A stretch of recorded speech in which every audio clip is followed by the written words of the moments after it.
Joe Biden y su mensaje para tranquilizar al país y a los mercados tras la quiebra de dos bancos estadounidenses en 3 días apenas. Sobre los esfuerzos de la Casa Blanca para frenar el nerviosismo y también las críticas de los republicanos hablaremos en esta edición de Noticias. Soy Jenny Pérez aquí en Berlín.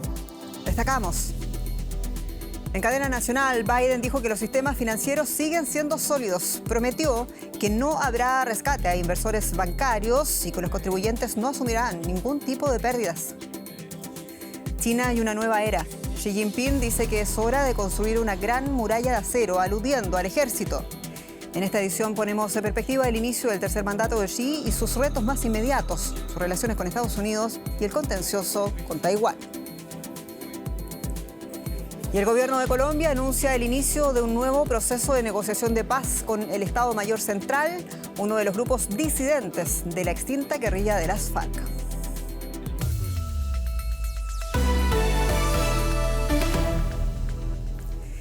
Tranquilidad, eso es lo que asegura y sobre todo lo que necesita Joe Biden en medio de una de las peores crisis bancarias del último tiempo en los Estados Unidos.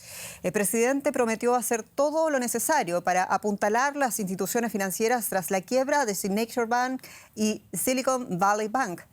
Biden pidió además calma, aseguró que el sistema bancario es seguro, pero este lunes la crisis de confianza se hacía sentir también en las bolsas internacionales. Las acciones de los bancos se desplomaron en todo el mundo ante el temor de que las mayores quiebras en Estados Unidos en 15 años desencadenaran un efecto dominó. Las autoridades europeas monitorean la situación, pero no esperan un contagio de este lado del Atlántico. Tomamos nota de la decidida reacción de las autoridades estadounidenses. El Silicon Valley Bank tiene una presencia muy limitada en Europa. Por supuesto, estamos en contacto con las autoridades competentes. Un mensaje que reiteraron los ministros de Finanzas de la Unión Europea, incluido el alemán Christian Lindner. ¿Cambia algo para Alemania? Nada, tengo fe en la economía alemana. Adiós.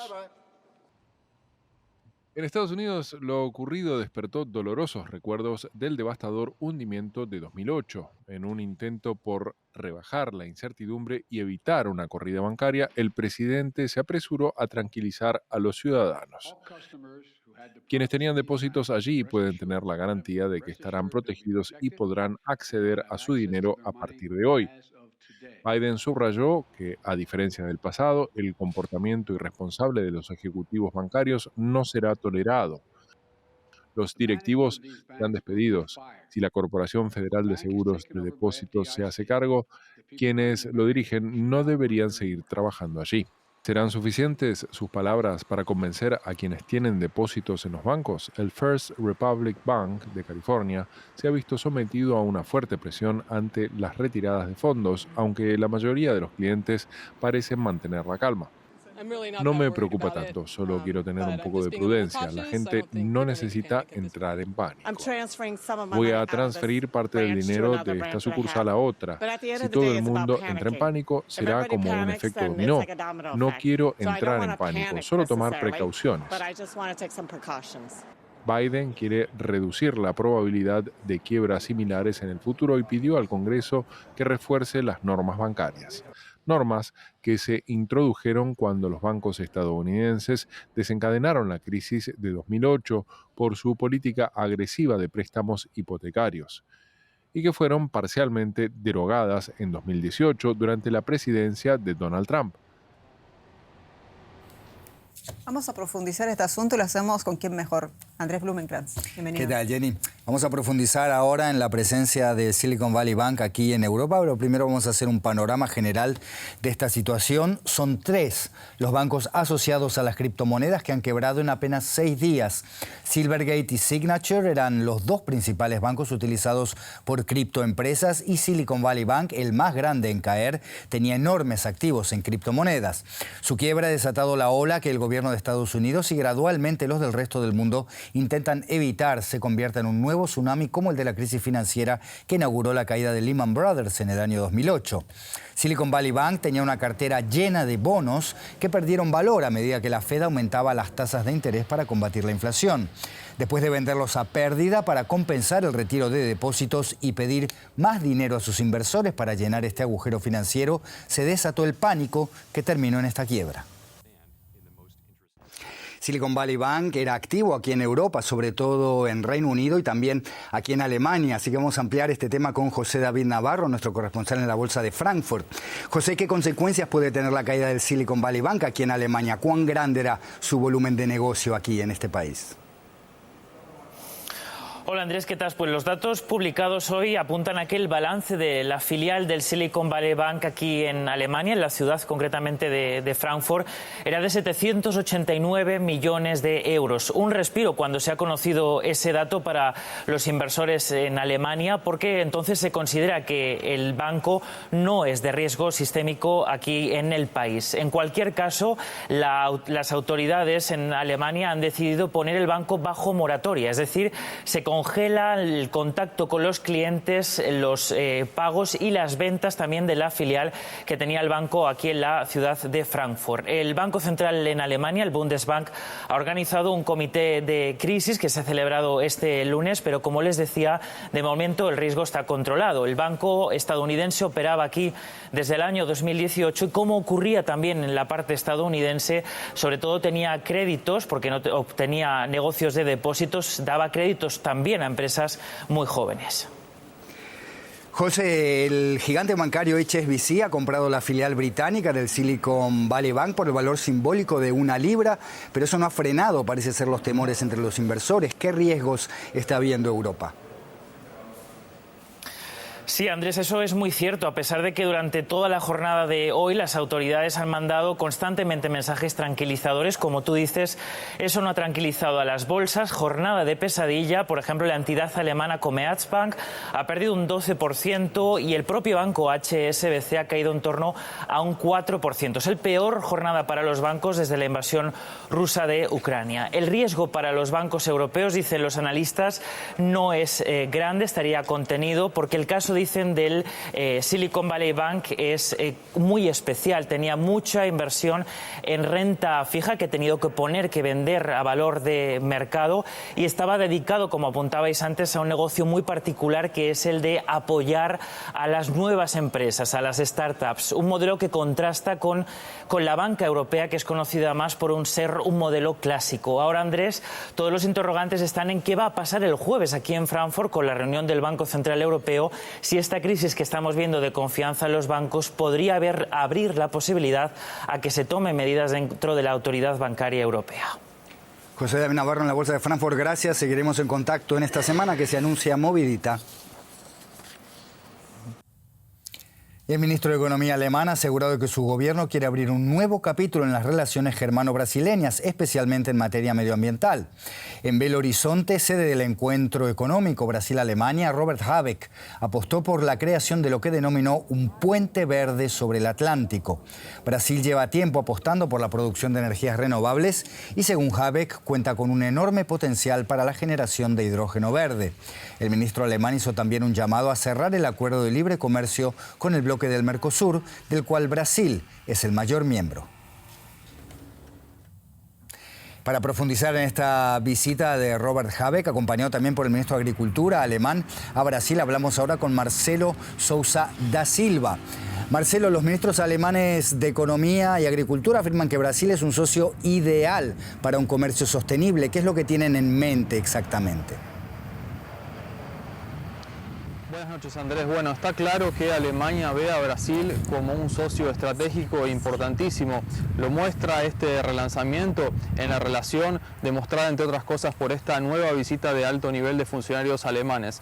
Hoy Alemania y Brasil ya tienen una relación económica de intercambio comercial muy densa. Sin ir más lejos, el año pasado alcanzaron un intercambio de más de 19.000 millones de dólares. Brasil, un país del cual Alemania compra esencialmente commodities y alimentos, pero Alemania está viendo un nuevo potencial en Brasil en tiempos de alta inflación y crisis energética en Europa, y justamente tiene que ver con la posibilidad de que Brasil le venda energía limpia y en particular hidrógeno verde. Brasil, un país que con el gobierno de Luis Ignacio Lula da Silva está intentando mostrar un nuevo compromiso en la protección del medio ambiente y que ve Alemania justamente un potencial especial en la producción de hidrógeno verde. Lo dijo hace minutos nada más Habeck en la reunión que tuvo con el ministro de Minas y Energía. Y Brasil, debido a la presencia de recursos naturales, ofrece una oportunidad y es lo que Alemania quiere explorar, porque claro, Brasil, un país que produce alimentos, que es una de las principales potencias del agronegocio, podría echarle soluciones a Alemania con alimentos baratos y también con energías renovables en momentos de una crisis energética justamente. Marcelo, precisamente en estos tiempos de crisis los acuerdos comerciales son difíciles de vender. ¿Es realista esperar avances en las negociaciones entre la Unión Europea y el Mercosur?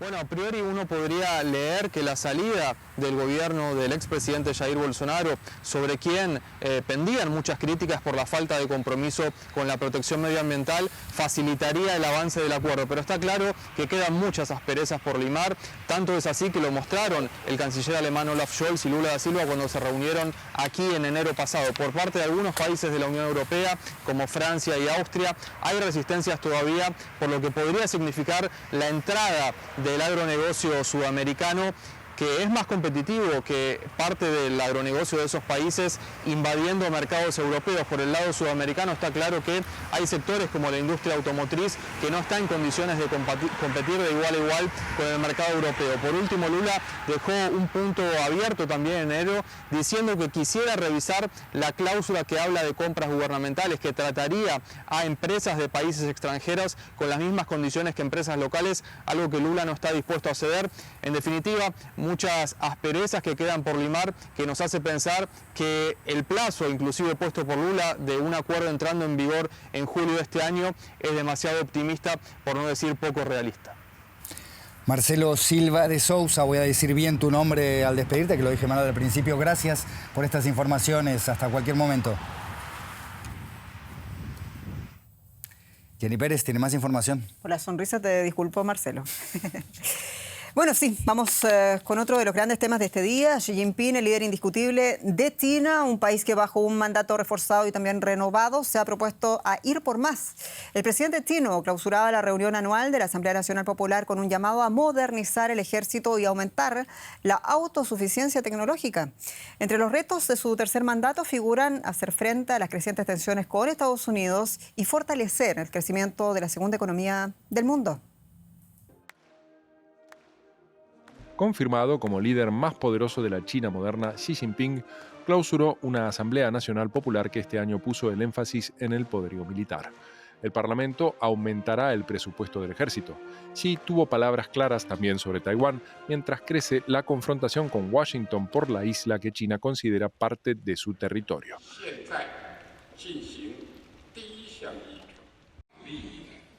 Debemos fortalecer la defensa nacional y modernizar las Fuerzas Armadas, convirtiendo el Ejército Popular en una gran muralla de acero que salvaguarde eficazmente la seguridad nacional, la soberanía y nuestros intereses de desarrollo. Debemos fomentar activamente el desarrollo pacífico de las relaciones a lo largo del estrecho de Taiwán, oponernos firmemente a la injerencia exterior y a las actividades separatistas por la independencia de Taiwán. El encuentro selló la mayor reestructuración gubernamental desde 2018. Se dio luz verde a un nuevo organismo de regulación financiera y se remodelará el Ministerio de Ciencia y Tecnología para alcanzar la autosuficiencia tecnológica. Muchos aliados estrechos de Xi obtuvieron puestos de relevancia en el gobierno, incluido Li Qiang. El nuevo primer ministro deberá consolidar la reactivación de la economía tras 3 años de confinamientos por la pandemia, además de reforzar el apoyo estatal al sector privado. Li empleó un tono conciliador respecto a Estados Unidos, asegurando que ambas potencias se han beneficiado del desarrollo mutuo. China y Estados Unidos pueden y deben cooperar, y ambos países pueden alcanzar grandes logros trabajando juntos. El cerco y la represión no benefician a nadie. Pekín aún no reveló el alcance total de las reformas surgidas de la Asamblea, pero con Xi consolidando su control, está claro que el objetivo es aumentar la fortaleza política, militar y económica de China. Y Y en otras noticias, las fuerzas ucranianas y rusas están sufriendo grandes pérdidas a medida que se intensifican los combates en el este de Ucrania. El comandante de las fuerzas ucranianas informaba que la situación en Bakhmut sigue siendo difícil, pero que sus soldados se les están arreglando para repeler los ataques rusos. La lucha por el control de la ciudad la ha dejado reducida a escombros. El fin de semana, el presidente Volodymyr Zelensky declaraba que más de 11.000 soldados rusos han muerto en la zona. Pero el jefe del grupo paramilitar ruso, Wagner, aseguraba que su grupo sigue avanzando a pesar de que la situación, en palabras textuales, es dura, muy dura. Francisco, el primer papa latinoamericano de la historia, conmemoró este lunes el 10º aniversario de su pontificado. El jesuita argentino Jorge Bergoglio se convirtió el 13 de marzo del año 2013 en el pontífice número 266 de la Iglesia Católica y lo hacía en sucesión del alemán Benedicto XVI, el primer pontífice que había renunciado desde la Edad Media. El ex arzobispo de Buenos Aires, que no formaba parte además de la influyente curia romana, ha apostado en estos años por la transparencia económica y la tolerancia cero ante los abusos sexuales. Más temprano, la periodista Elisabetta Piqué nos respondía si Francisco había logrado lo que muchos vaticinaron al inicio de su pontificado, que es una revolución de la Iglesia Católica de Roma. Escuchemos.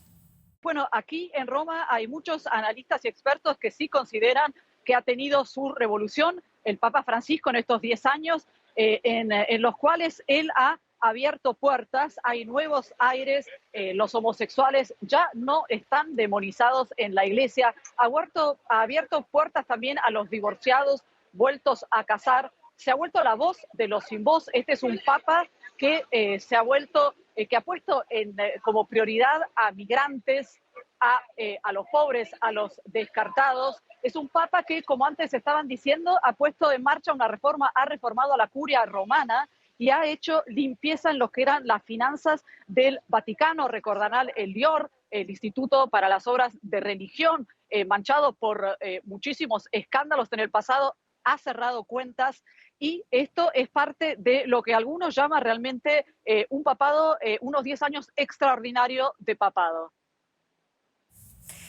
Y ahora la crónica de un desastre natural que recrudece, la del Perú, donde a esta hora 7 ríos están en riesgo de desborde por el paso de Yaku.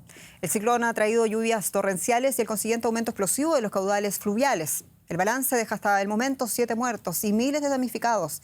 Las autoridades ampliaron la zona de desastre amplísima que afecta además desde el litoral a la Sierra Andina. Estas impresionantes imágenes dan cuenta de la devastación causada por el ciclón Yaku en Perú. La fuerza del torrente arrasó con todo a su paso. Estas familias se quedaron sin su hogar. No tengo nada ahorita. Mis hijas están en la calle. Necesitamos quiero ayuda, no tenemos agua, alimentos, nada. El ciclón Yaku ha provocado fuertes lluvias en el norte de Perú. Capital Lima y otras regiones como Tumbes, Piura y Lambayeque están sufriendo las consecuencias del fenómeno climático. En la madrugada del lunes, el río Chillón aumentó considerablemente su cauce y barrió con las casas de varias familias que habitaban en el sector. Las personas se instalaron en el cauce del río, no en el borde ni siquiera, sino en el cauce del río. La cosa es que ha hecho que obviamente hayan destrucción de sus viviendas y el retiro de ellos. Al menos 7 personas han perdido la vida a causa de las lluvias y el gobierno ha declarado estado de emergencia en 400 distritos en el país. El gobierno de Colombia comenzará un nuevo proceso de negociación de paz con el Estado Mayor Central, que es uno de los grupos disidentes de la extinta guerrilla de las FARC. El anuncio fue confirmado por el presidente Gustavo Petro, luego que el fiscal general del país diera a conocer la suspensión de las órdenes de captura contra 19 miembros del Estado Mayor Central. Este segundo proceso de paz es parte de la promesa hecha por Petro de iniciar una mesa de diálogo con los rebeldes que no se acogieron al acuerdo de paz del año 2016. El mandatario también señaló que el Clan del Golfo no respetó la promesa de cese al fuego, por lo que confirmó entonces la interrupción de las conversaciones con ese grupo. Y desde Bogotá nos acompaña mi colega en nuestra oficina de Bogotá, Alexandra Correa. Allí la tenemos. Alexandra, saludos. ¿Y qué esperar concretamente de esta nueva fase en las conversaciones? ¿Qué dice el gobierno al respecto? Hola Jenny, a todos los televidentes, lo que ha recalcado el gobierno desde, digamos, la voz como Iván Cepeda, senador y miembro del equipo negociador, es que aspiran a que el acuerdo con los grupos armados, incluyendo la guerrilla más grande que tiene Latinoamérica, el ELN, derive en un pacto realmente nacional que reúna todas las fuerzas políticas y sociales de Colombia. Jenny, el presidente Gustavo Petro ha recalcado que se necesita una unidad nacional, es decir, un pacto de la sociedad, han dicho, que permita la reconciliación de todo el país. En esta nueva agenda de diálogos para la paz se contemplan 3 ejes fundamentales, Jenny, pero sobre todo remarcándolo desde el punto de vista del ELN, que es la guerrilla más grande que tiene en este momento Latinoamérica y es donde la mirada está más puesta para alcanzar esa paz total y definitiva. Y esos ejes fundamentales son una nueva agenda para la paz de Colombia, el acuerdo sobre elementos iniciales para la participación de la sociedad, muy importante, han recalcado desde el gobierno, y el acuerdo sobre elementos iniciales para el cese, el fuego entre el gobierno y el ELN. El senador Cepeda, a nombre del gobierno nacional colombiano, también ha recalcado, Jenny, que para hacer de la paz un derecho y un deber de obligatorio cumplimiento es necesario consolidar ese pacto nacional, y han hecho fuerza sobre esta frase, que tenga la fuerza de unir las voluntades de todos los sectores sociales y así resolver los conflictos por medios no violentos. Para fijarnos en la guerrilla más grande que todavía tiene Latinoamérica, el ELN ha manifestado que no tiene una voluntad de ofensiva, es decir, de ataque en este momento, mientras que los otros grupos armados no estatales no han hecho ninguna manifestación hasta el momento. Con esta nueva fase se estaría superando, Jenny, el impasse por el anuncio del presidente Gustavo Petro sobre un cese del fuego bilateral sin haberlo acordado por lo menos con la guerrilla del ELN en la mesa de diálogo. Así pues, está el proyecto de la paz total aquí en Colombia en diferentes miradas, pero sobre todo hacia un acuerdo nacional que reúna a todas las fuerzas sociales. Entendemos. Alexandra Correa, colega, muchas gracias. Un abrazo allá en Bogotá. Y pese a los acuerdos binacionales entre los Estados Unidos y México, continúa ese éxodo, esta vez principalmente venezolano, hacia el país del norte. Este domingo, cientos de personas intentaban cruzar la frontera norte de México hacia los Estados Unidos, avance que fue repelido por las fuerzas fronterizas. El éxodo de venezolanos aumentó tras ese anuncio de la Casa Blanca de conceder visas humanitarias a quienes se registraran por la vía legal.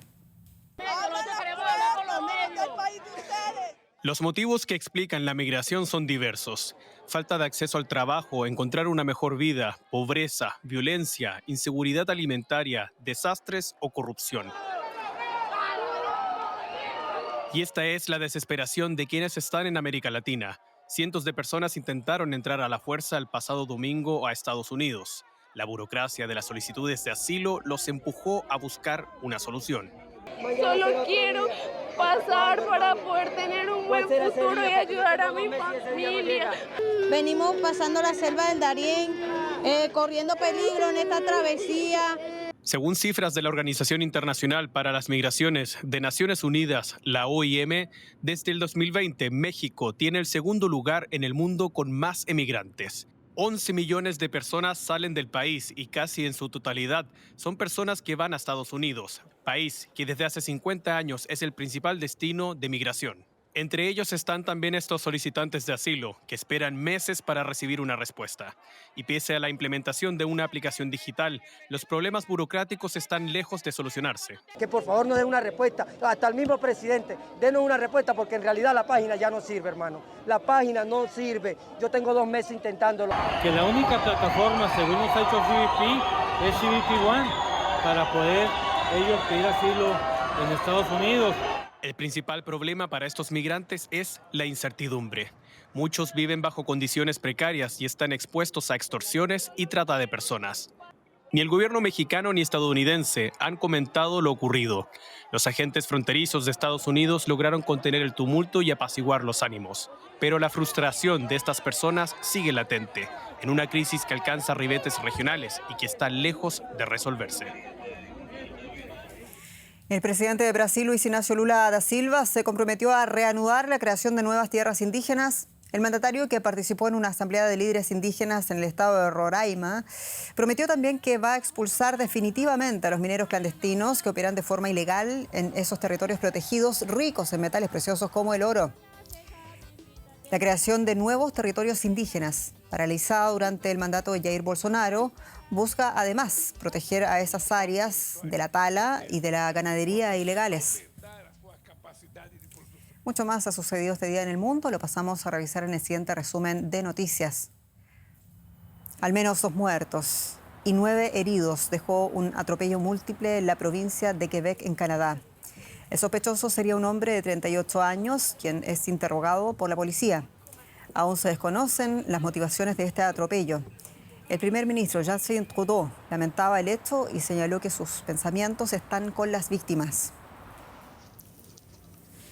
La Corte Penal Internacional abrirá 2 causas contra funcionarios rusos por acciones cometidas durante la invasión de Ucrania, según informa el diario estadounidense The New York Times. Se trata de cargos por la deportación forzosa de niños ucranianos y por el ataque a infraestructuras civiles.